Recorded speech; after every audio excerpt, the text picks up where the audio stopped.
जी हाँ दोस्तों, आखिर ऐसा क्या हुआ कि नीतीश कुमार और उनकी पार्टी जेडीयू संकट में घिरती नजर आ रही है।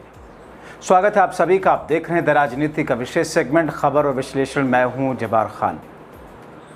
तो क्या बिहार के मुख्यमंत्री की कुर्सी को छोड़ने के बाद दिल्ली आते ही बिहार के अंदर जेडीयू की राजनीतिक जमीन न सिर्फ सिकुड़ना शुरू हुई, बल्कि आपसी सिरफटोल के पीछे दिल्ली की रणनीति ने ऐसा काम किया जिसने नीतीश को न घर का छोड़ा न घाट का। आखिर इस स्थिति में नीतीश कुमार को लालू से संपर्क की बातें क्यों कही जा रही हैं? आखिर माजरा क्या है दोस्तों, बिहार में जब से जेडीयू की भीतरी संग्राम मीडिया के कैमरों में कैद होने लगे, राजनीतिक गलियारों में बीजेपी की उस वक्र दृष्टि की चर्चा होने लगी जो साल 2025 विधानसभा चुनाव से पहले पड़ने लगी थी। हालांकि तब बीजेपी के 89 विधायक थे, लेकिन दोस्तों जब भारतीय जनता पार्टी के 89 विधायकों के सामने जेडीयू के 85 विधायकों का चुनकर आना बीजेपी की उम्मीदों पर पानी फिरने जैसा देखा गया। लेकिन जब से नीतीश कुमार के हाथ से मुख्यमंत्री की कुर्सी गई और स्वास्थ्य भी उनका साथ नहीं दे रहा, जेडीयू से धीरे धीरे नीतीश कुमार का प्रभाव न सिर्फ कम होता गया, बल्कि ऐसा लगा कि जैसे नीतीश कुमार के हाथों से मुट्ठी से रेत के मानिंद जेडीयू फिसल रही हो।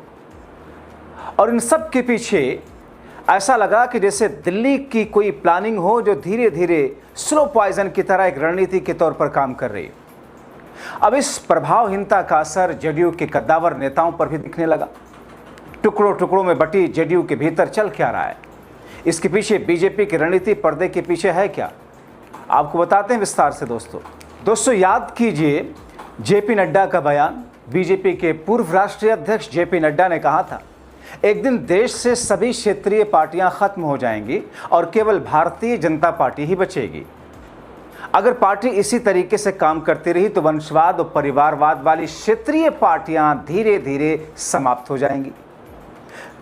रही कांग्रेस तो इधर 40 साल से भी लगाकर हमारे बराबर नहीं खड़ी हो सकती। हम जिस तरह की पार्टी है वो 2 दिन में नहीं बनती है। हमारी पार्टी की विचारधारा इतनी मजबूत है कि लोग 20 साल दूसरी पार्टियों में रहकर हमारी पार्टी में आ रहे हैं। अब दोस्तों जेपी नड्डा का वो बयान, उसको आप अपने जहन में रखिए और इस समय जेडीयू की स्थिति देखिए। जेडीयू में कई गुट हो चुके हैं। दोस्तों मुख्यमंत्री रहे नीतीश कुमार अपने पद से क्या हटे, जेडीयू के भीतर गुटबाजी चरम पर पहुंच गई। याद कीजिए जब केवल ये बात सामने आई थी कि नीतीश कुमार मुख्यमंत्री नहीं रहेंगे, अगला मुख्यमंत्री बीजेपी का होगा, इसके बाद जेडीयू के भीतर हंगामा खड़ा हो गया था। पार्टी फॉरवर्ड और बैकवर्ड की लाइन में बढ़ती हुई दिखी। जेडीयू कार्यालय के भीतर संजय झा और केंद्रीय मंत्री राजीव रंजन उर्फ ललन सिंह के विरुद्ध नारेबाजी शुरू हो गई थी। और होती भी क्यों ना, क्योंकि इन दोनों को दिल्ली में बीजेपी के जरिए रिमोट कंट्रोल से चलाए जाने की बातें जेडीयू के कार्यकर्ता नेता भी जानते हैं। और इन दोनों का प्रभाव नीतीश कुमार और जेडीयू पर कितना है ये किसी से छिपा थोड़ी था। पिछले दिनों छोटी सिंह पर कार्रवाई हुई। पार्टी के भीतर संजय झा, ललन सिंह 2 सिरे पर खड़े दिखाई दिए। जेडीयू के भीतर सवर्ण नेताओं के प्रति नाराजगी को लेकर के पिछड़े वर्ग के कई नेताओं ने आरसीपी सिंह को पार्टी में शामिल कराने की न केवल मांग की, बल्कि एक दिन तो उनके सरकारी आवास पर भी लिया गया। पर नाराज संजय गांधी और ललन शराफ का नाम इस संदर्भ में सामने आया कि इन लोगों ने आरसीपी सिंह को मिलने नहीं दिया और इस बहाने जेडीयू के भीतर तीसरा गुट सामने आ गया। उधर विजय चौधरी का अपना अलग गुट है। श्रवण कुमार की नाराजगी उस वक्त उजागर हुई जब पार्टी ने उप मुख्यमंत्री के लिए विजय चौधरी और विजेंद्र यादव का नाम फाइल किया। अब जेडीयू के संगठन विस्तार को ही ले लीजिए। कई बुद्धिजीवी कह रहे हैं कि संगठन विस्तार या फिर खुद जेडीयू की कब्र है, क्योंकि दोस्तों नीतीश की जेडीयू का संगठन विस्तार भी इस बार कई सवालों के घेरे में रहा। कहा जा रहा है कि केंद्रीय मंत्री राजीव रंजन उर्फ ललन सिंह के आदमियों को इग्नोर किया गया और इस नई टीम के गठन के बाद कई पुराने और सक्रिय नेताओं की जगह नहीं मिल पाई। इसके बाद उठे हुए असंतोष और बगावती सुरों के कारण पार्टी ने कई नेताओं जैसे कि छोटे सिंह पर अनुशासनात्मक कार्रवाई की। संगठन में पदों के बंटवारे और नई नियुक्तियों को लेकर कई बार अंदरूनी कलह सामने आई और इसी बीच में नीतीश भी नाराज बताए गए। जेडीयू प्रदेश कार्यालय में अचानक पहुंचे पार्टी के राष्ट्रीय अध्यक्ष नीतीश कुमार ने संगठन के कामकाज को लेकर काफी ज्यादा आक्रोश दिखाया। उन्होंने साफ कहा कि मेरे कहने के बावजूद काम हो नहीं रहा। तो फिर इसका मतलब क्या है? नीतीश कुमार ने स्पष्ट शब्दों में कहा कि उनके निर्देशों का समय पर पालन होना चाहिए। संगठनात्मक कार्यों में किसी तरह की कोताही बरती तो लापरवाही बर्दाश्त नहीं की जाएगी।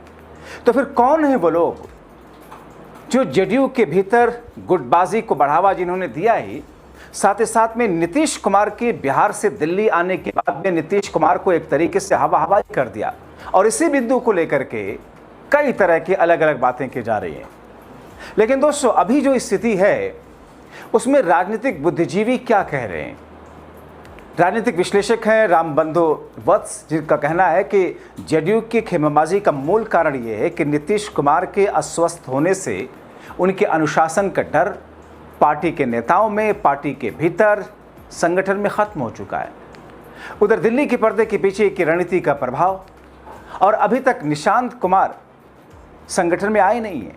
जब तक निशांत कुमार पार्टी संगठन की कमान नहीं संभालते तब तक जेडीयू की इस हालत में सुधार होने की कोई गुंजाइश या संभावना नहीं दिखती। अब स्थिति को नियंत्रित करने के लिए निशांत कुमार को स्वयं राष्ट्रीय अध्यक्ष या राष्ट्रीय कार्यकारी अध्यक्ष का पद संभालना होगा। जब तक संगठन के नेताओं में निशांत का डर और प्रभाव स्थापित नहीं होगा तब तक जेडीयू इसी तरह टुकड़ों टुकड़ों में बटी रहेगी। मगर क्या निशांत कुमार इस बात के लिए कैपेबल हैं? क्या निशांत कुमार का प्रभाव पार्टी के नेताओं पर, पार्टी के संगठन पर और पार्टी पर इतना पड़ सकता है? क्योंकि निशांत कुमार को लेकर के ही अभी वहां की स्थिति है। निशांत कुमार जिस जगह इस वक्त खड़े हैं, पार्टी के भीतर भी ज्यादातर लोगों के मन में यही है कि नीतीश कुमार के बेटे ना होते तो फिर इन्हें पार्टी के युवा मोर्चे में एक अदना से कार्यकर्ता के तौर पर भी शायद ही जगह मिल पाती। मगर चूंकि नीतीश कुमार के बेटे हैं और जेडीयू से बिहार की जनता, नीतीश कुमार के वोटर नीतीश कुमार से खुद को कनेक्ट करते हैं, तो उस बहाने, नीतीश के बहाने या फिर निशांत कुमार के बहाने उनमें नीतीश का अक्स देख करके कम से कम 50% जेडीयू के वोटर्स तो जुड़े ही रहेंगे। लेकिन क्या ये रणनीति काम करती है हमेशा? अब दोस्तों, ये कहा जा रहा है कि पार्टी में मौजूदा गुटबाजी का मुख्य कारण नीतीश कुमार का अस्वस्थ होना और संगठन की चाबी काफी हद तक कार्यकारी अध्यक्ष संजय झा के पास होना है। प्रदेश अध्यक्ष उमेश कुशवाहा भी इस समय ललन सिंह की तुलना में संजय झा के अधिक करीबी हैं। ऐसे में पार्टी के भीतर किसी को निकालने या अपनाने का अधिकार मुख्य रूप से संजय झा के पास ही केंद्रित हो चुका है और यहां से सब कुछ सिमटता संजय झा के पास गया। संजय झा पहले इसे सिमट करके बैठे हुए हैं दिल्ली की गोद में। तो फिर ऐसी स्थिति में क्या बंगाल के तर्ज पर बिहार बढ़ रहा है? बंगाल में तो कम से कम विरोधी पार्टी थी, विपक्षी पार्टी थी, लेकिन बिहार में सहयोगी पार्टी है और ऐसी वैसी सहयोगी नहीं। लंबे वर्षों से इस देश में बीजेपी के साथ में जिन 3 पार्टियों का सबसे पुराना नाता रहा है उसमें नीतीश कुमार की पार्टी भी है। 2 पार्टियां वैसे अलग हैं, शिवसेना बाला साहब ठाकरे वाली, हालांकि अब ये कह सकते हैं कि एकनाथ शिंदे की शिवसेना तो उनके साथ ही आ गई, लेकिन वो आई कैसे, लाया कैसे गया आप सब जानते हैं। दूसरी तरफ अकाली दल पुरानी पार्टी सहयोगी के तौर पर थी। मगर इन तीनों ही की स्थितियां, बाला साहब ठाकरे की शिवसेना की उद्धव की स्थिति को देख लिया जाए, अकाली दल को देख लिया जाए और नीतीश कुमार की पार्टी को देख लिया जाए, तो ये स्थिति सबको समझ में आ रही है। बिहार में नीतीश कुमार के खास नेताओं को और उनके भरोसेमंद नेताओं को, या फिर भरोसेमंद नेताओं के तौर पर तो ललन सिंह और संजय झा का भी नाम है, लेकिन क्या वाकई वो नीतीश के लिए वैसे ही लॉयल हैं जिस हिसाब से उनकी लॉयल्टी वो दिखाने की कोशिश करते हैं? तो फिर आगे क्या, नीतीश करेंगे क्या और नीतीश के पास में ऑप्शन क्या है? इंतजार करना होगा। आप क्या सोचते हैं? अपने राय कमेंट बॉक्स में जरूर लिखें।